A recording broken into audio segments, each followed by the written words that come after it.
was how Joss really put in the GLBT themes a little bit. I mean, hints of them. What was y'all's reactions to that when that happened? GLBT, gay, lesbian. All right. Bisexual. Sorry. Transgender. Yeah, got it. I loved it. I thought one of my proudest moments in the whole series was when we had the first teenage lesbian kiss. I used to produce theater in Chicago and Seattle, and we were known as a subversive theater troupe. And subversives, we don't want to make people angry or uncomfortable, but when you divest people of their dearly held lies, that they get taught before they know they're learning anything, they can be uncomfortable. And some of these lies include you can buy Christmas, old people are useless, or gay people are weird, or can't be heroes. And so I was never happier than when we did that. Yeah. That was great. Mic's up just a little bit. Is this one on? Can you guys hear me? There we go. Yeah. Cool. There we go.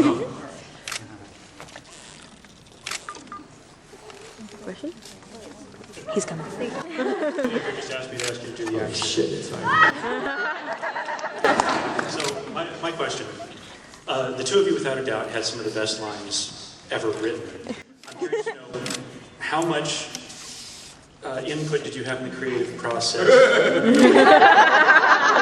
between Drusilla's psychotic spirits and Spike having these wonderful archetypal rants that always seem to get cut off at just the right part? All the text, all the words was written, and that was all Joss and the team. In terms of the behavior and what the sort of added goodies and stuff, a lot of that was us.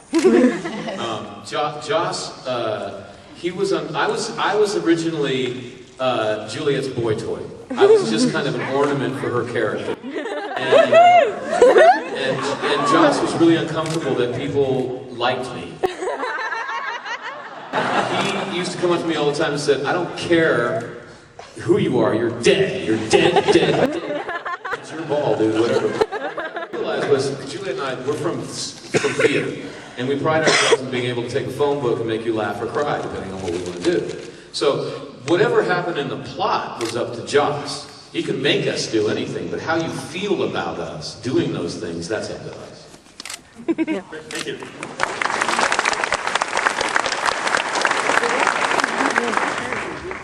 This is for James. I loved you in Buffy, but I really loved when you did Torchwood. I haven't seen that. Me neither. So that's the whole thing. I was just wondering maybe the differences between the two shows, working with Joss and Russell, and how it was working with Josh Berman, and maybe a little bit about the kiss. I would say that it was a very similar experience in that both shows had a lot of elements. We were known as Buffy the Weekend Slayer. We would start at 4:30 in the morning on Monday, and we would go through till the sun came up on Saturday morning, because we had makeup, we had fights, we had dialogue, we had everything you could imagine, computer effects, we had everything, real effects, and so the hours were really long because they were aiming really high, and Torchwood was the same way. There's a lot of different elements, and I would say that Torchwood was a naughtier set. I don't know, man. Buffy maybe, did you know, Buffy might have been naughty, but I kept myself away from that stuff. Oh, right. And then what I'll say about the kiss is my fiance directed that kiss. She was on a bar stool 5 feet away, and John and I would kiss each other and turn to Patricia and say, "How was that?" And she'd be like, "Oh, that was good."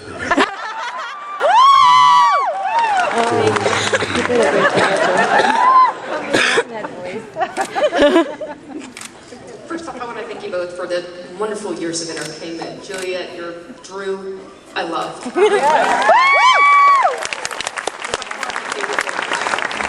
this series. But my questions are for you, James. One, I have a friend who's making me ask you this. When did the house fall down?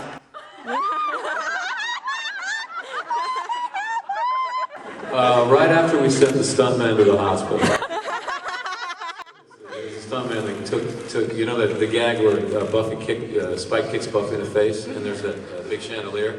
they built a chandelier that was like 780 pounds, hoping that it wouldn't move when the guy did the gag, but it released right as he kicked her. It broke and it came down on his face. Oh. If you look back at the footage, it's constructed like a diamond. So the point came down on his face. That guy's name is Jeff. Was Jeff? Was? No. He came back to work in a month and a half. He put more makeup on him, but he was back to work. And the house came down right as we were having sex.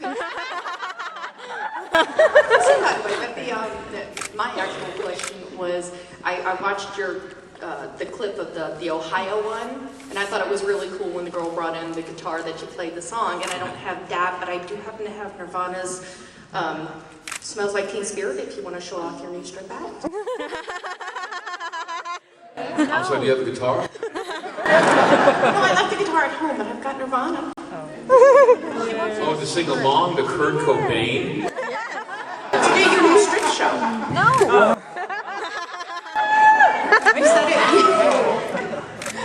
You said in the Ohio one that if you ever had a strip dance, it would be to Nirvana Smells Like Teen Oh, Spirit. gotcha. The operative word there is if. Thank you so much.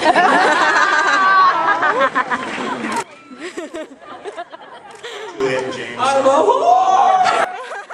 Welcome to wonderful Austin. Thank you. This question is for James. It's actually two of them. First off, honestly, I'm kind of sick of hearing about season 6 Buffy. So if you could go into a little bit of detail about season 7 and how you were able to create those beautiful scenes with you and Sarah and just bring Spike and Buffy to such an agape moment for the show was really something special. And secondly, since Joss has kind of breached the Shakespeare on screen wall, what say you do some Macbeth with Joss somewhere down the line? I would love to do a Macbeth with Joss. I think that Macbeth needs that horror element. I think you need to let the witches be magical, not try to explain them away in a modern sense, and let them fly around and do potions and turn people into dragons and stuff. Cool. I just finished a Macbeth with LA Theater Works. It's going to go into all the public schools as a audio CD, and it was with one of the directors of the RSC, who, after the show, goes, "You're a really good Macbeth." And I was like, he was surprised. I was like, yeah. Was there another part of your movie? Just about season 7, Buffy and Spike, and how you were able to... I was just glad to be gone with season 6, man. That started when most of your costume is a sock all year. That season was so weird, by the way, because we jumped ship. We went from the WB to the UPN that year, and UPN had yet to develop the standards and practices wing of the network. So the writers realized that they could get away with doing anything that they wanted, and they did. Because Sarah was not willing to disrobe at all, they just took everything off me. So she would come into those scenes and she'd be like, "Do you like my muffler, James? James?" And she would just rub it right in my face. But if I may say so, I think that the best Spike was when Juliet was right in the set with me. I think that there was the nastiest original part of Spike that could not exist unless I was playing with Juliet, and that was my favorite part of the character. Thanks, guys. That was one of my questions, was did you prefer playing Spike post Soul or before the Soul? Before. Villains are fun. Heroes are hard. You're a hero, you have to feel guilty about something. You have to run around saving people. When you're a villain, I swear to God, you lurk and you smirk and then you leap out and punch the hero and then you go home. Yeah, much rather play the before stuff. And my other question is, obviously it still has a huge cult following. Do y'all still watch the show every once in a while? I do every once in a while. My wife loves to watch the show. I think she likes to remind herself when I was so hot. I keep telling her, if we have that much makeup around the house, we can do that again. But yeah, I think it holds up really well, primarily because I think the writing was really good. We kept hearing from fans when it first started that they were missing jokes because they were laughing so hard. And at that point I thought, this thing has legs. People are going to want to watch it more than once. But I also think that the acting was good, especially with Juliet Landau. Because, if hopefully after you know how it's going to end, you still want to escape into that world, and then it's going to hold up. And a lot of that is actually the acting. It's fun to catch it sometimes when you're traveling in hotel rooms or at gyms, and you'll see it looped in other languages. Or you'll be, I'll be at the gym in England, and all of a sudden I'll look up and I'll be like, oh, there I am grabbing my crotch. I didn't even notice. That's me. I'm in a scene with the lawyers or whatever, or doing something in the scene. It's just sort of funny when you'll catch snippets in regular life in far lands. We used to pretend to do stuff to each other just below camera because we knew that we were punk rockers and nobody else seemed to get that. Remind people today. We'd do a shot where we'd be doing that, pretending to do naughty things just below camera. And I remember, like, Wednesday morning we'd come in and go, they used that shot. I don't quite remember that. You should realize my scenes with me. Really? This is a question for both Juliet and James. I mean, obviously you both were brilliant in your roles, but did you ever consider who you would like to play in the Buffy and Angel series if you weren't your characters? I love Drusilla so much that it's hard for me to pick another character. I just had such a blast, and it was such a rich, dimensional character that I think I would stick with him. Yeah, I wouldn't trade Spike for Xander or Oz. Oz was cool. Angel was okay. But... okay, I'd play Buffy.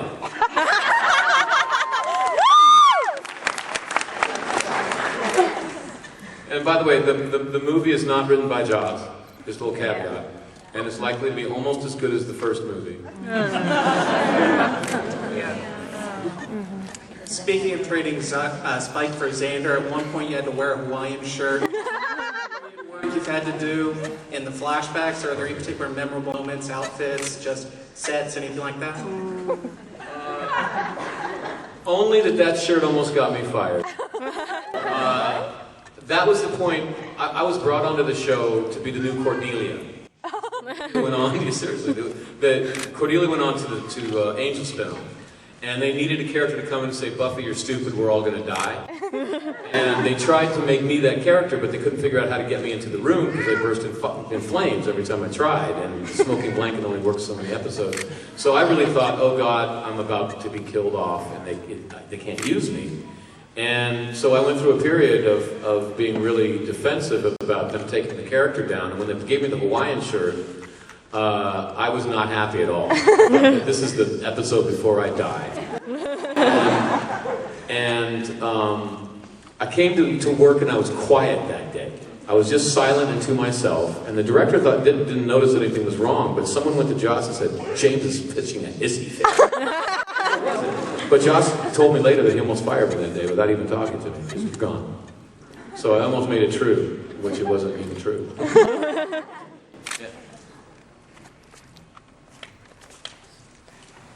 First of all, let me say that James, your shirt is awesome. That's my favorite book ever. So I don't know if you've read it. Rocks. So you've read it. You've read The Great Gatsby. Yes. Awesome.